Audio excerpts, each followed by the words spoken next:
बिस्मिल्लाहिर्रहमानिर्रहीम अस्सलाम वालेकुम। Welcome back to my channel. एक नई वीडियो एक नए टॉपिक के साथ आपकी खिदमत में हाज़िर हूँ। आज का टॉपिक भी बहुत इंटरेस्टिंग है और ये उन लोगों के लिए है जो यूरोप तो जाना चाह रहे हैं लेकिन उनके पास इतने पैसे नहीं हैं कि वो एजेंट्स की जो चार्जेस हैं वो अफोर्ड कर सकें। आपको पता है कि मिनिमम जो नॉन शेंजन कंट्री जैसे रोमानिया है उसका 18 से 20 लाख रुपए चल रहा है। और दूसरा यह है कि उसका कम अज़ कम 1 साल का जो वो टाइम लगता होता है। और बाकी आजकल यह है कि आपकी लक पे डिपेंड करता है कि आपका वीज़ा लगे या ना लगे। इस हवाले से मैंने एक वीडियो ऑलरेडी बना रखी है कि आपको रोमानिया के लिए अप्लाई करना चाहिए या नहीं करना चाहिए।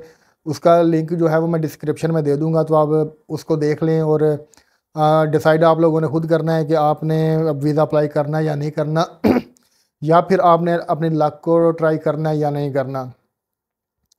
आज जिस कंट्री के बारे में मैं बताने जा रहा हूँ आएगा उसका भी वर्क परमिट सारा कुछ उसी तरह होगा जिस तरह रोमानिया का होगा, लेकिन इसमें यह है कि आपके एक्सपेंसेस बिल्कुल नहीं होंगे या ना होने के बराबर होंगे और इसमें कोई एजेंट इन्वॉल्व भी नहीं होगा।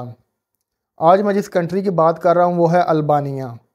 अल्बानिया एक नॉन शेंजन कंट्री है, यूरोप EU में आती है लेकिन शेंजन में नहीं आती है और ये एक अच्छी कंट्री है। अगर बात की जाए कि इसमें सैलरीज़ कितनी होती हैं या अर्निंग क्या होगी, डेफिनेटली बात है कि बाकी शेंजन से कंपेयर करें तो सैलरीज कम होंगी। तकरीबन आपकी एवरेज 5 से 600 यूरो तक आपकी मंथली सैलरी होगी, क्योंकि इसमें अगर कुछ कंपनी ऐसी होती हैं जो आपको रिहाइश देती हैं, अगर आप रिहाइश का भी वो आपको कहती हैं नहीं आपने रिहाइश अपनी करनी है, तो फिर तकरीबन कोई 7.5 8 या 900 यूरो तक भी आपकी सैलरी बन जाती है। लेकिन बात वही है कि आपने रिहाइश भी लेनी है, तो आ जाके बचना आपको जो है वो खाना खा खू के 450 500 यूरो ही बचना है।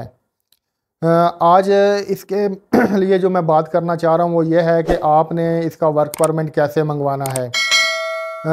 रोमानिया के लिए होता है कि आप एजेंट्स को अप्रोच करते हो, वो आपकी फ़ाइल प्रिपेयर करके उसकी ऑनलाइन सबमिशन करते हैं। फिर जब उसके अप्रूवल आती है तो फिज़िकल सबमिशन करते हैं और उसके आफ्टर 45 to 60 डेज़ जो है वो आपका वर्क परमिट इशू होता है या आपका वर्क परमिट रिजेक्ट हो जाता है। जबकि यहाँ पर अल्बानिया के केस में आपने किसी भी एजेंट को अप्रोच नहीं करना, बल्कि मैं डिस्क्रिप्शन में कुछ लिंक्स दे दूँगा जहाँ पर आपने जॉब्स के लिए अप्लाई करना है। आपने अपने एक्सपीरियंस को देखते हुए अपनी ये कैटेगरी को चूज़ करके आपने जॉब के लिए अप्लाई करना है। वो जो एम्प्लॉयर होगा वो आपसे ख़ुद कांटेक्ट करेगा ईमेल के थ्रू। अगर आप ईमेल आप देंगे, आप वहाँ पर आप ख़ुद आपसे कांटेक्ट करेगा और आपको वर्क परमिट भेजेगा।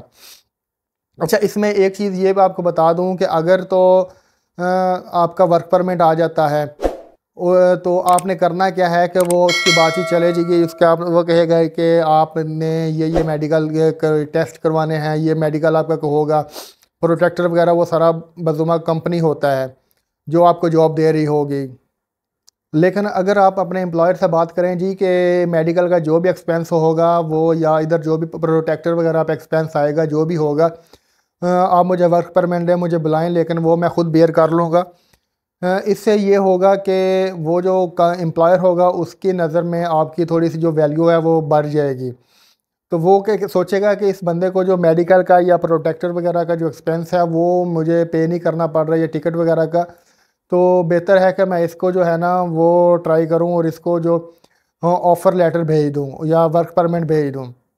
इससे ये होगा कि आपको तकरीबन 4-5 लाख डॉलर के हिसाब रेट के हिसाब से, या 4-5 लाख अगर आपका एक्सपेंस होता भी है, ये लाजमी नहीं कि हर कंपनी ऐसे करेगी। मे भी कुछ कंपनी ऐसी होंगी जो कहेंगे जी कि हम खुद एक्सपेंस करेंगे, लेकिन कुछ कंपनीज़ को अगर आप ऑफ़र करवाएंगे तो वो इसको एक्सेप्ट करेंगे। आप यहाँ का जो भी एक्सपेंस होगा वो 4-5 लाख रुपए वो आप एक्सपेंस करके तो आपका वर्क परमिट आ सकता है। इसकी सबसे बड़ी जो आसानी है वीज़ा के लिए वो ये है कि रोमानिया में वर्क परमिट आया, आप अपॉइंटमेंट के लिए अप्लाई करते हो और भूल जाओ, जो उनकी मर्ज़ी है वो कब के अपॉइंटमेंट देते हैं। कुछ लोगों का तो ये भी होता है कि वर्क परमिट एक्सपायर होने में 2 दिन हैं और उधर से वो का ईमेल आ जाते हैं जी आपकी फ़लाँ डेट को अपॉइंटमेंट डेट है, तो उसका फ़ायदा नहीं, वो पता होता है कि ये रिजेक्शन ही होनी है। लेकिन यहाँ पर कोई नहीं है, यहाँ पर अपॉइंटमेंट वगैरह सारा कुछ बहुत इजी है, आसानी से हो जाता है सारा कुछ।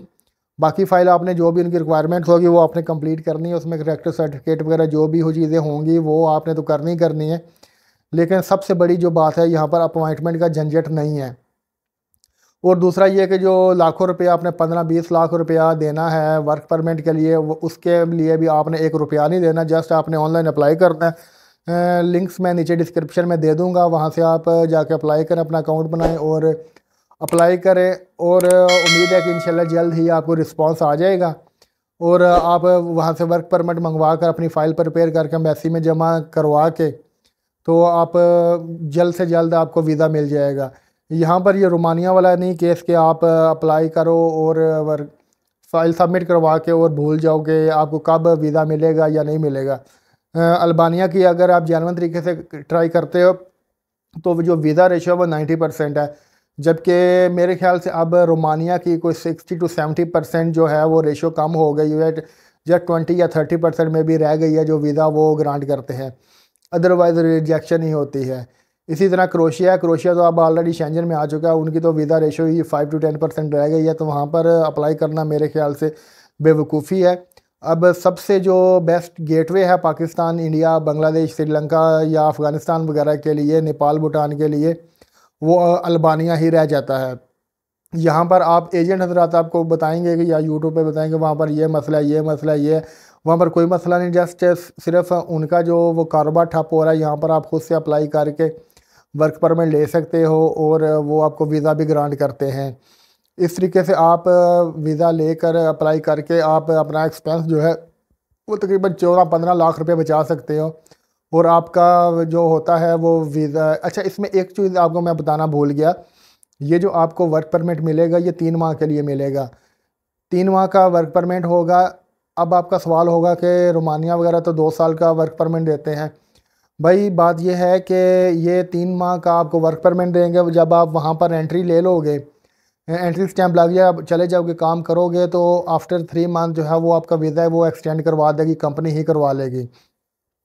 वो उनका काम है, उन्होंने आपका वीज़ा जो है वो एक्सटेंड करवा लेना आफ्टर, और आपको TRC कार्ड मिल जाएगा और आफ्टर 4 to 5 ईयर आप PR के लिए भी अप्लाई कर सकते हो। उनकी कोई डॉक्यूमेंटेशन होती है, वो अब मैं उस डिटेल में नहीं जाऊंगा कि वो डॉक्यूमेंट्स क्या हैं, वो सबको ही पता है कि टैक्स वगैरह, बैंक स्टेटमेंट वगैरह उधर की इस तरह की चीज़ें होती हैं। आपने उन रिक्वायरमेंट्स को फुलफ़िल करना है और इंशाल्लाह आपको PR भी मिल जाएगी। ये था आज का व्लॉग जिसमें मैंने अल्बानिया से रिलेटेड आपको बताया है कि किस तरह कम कीमत या बिला किसी खर्चे के आप अल्बानिया का वर्क परमिट लेकर जो है अप्लाई कर सकते हो और वीज़ा हासिल कर सकते हो। उम्मीद है कि आपको मेरी आज की वीडियो पसंद आई होगी। अगर वीडियो पसंद आए तो चैनल को सब्सक्राइब कीजिएगा, शेयर कीजिएगा, वीडियो को लाइक कीजिएगा, प्रेस बेल आइकन को ज़रूर प्रेस कीजिएगा और कमेंट करके बताइएगा कि आपको मेरी वीडियोस कैसी लग रही हैं और इंस्टाग्राम पे मुझे ज़रूर फॉलो कीजिएगा। अपना बहुत ख्याल रखिएगा। अल्लाह हाफ़िज़।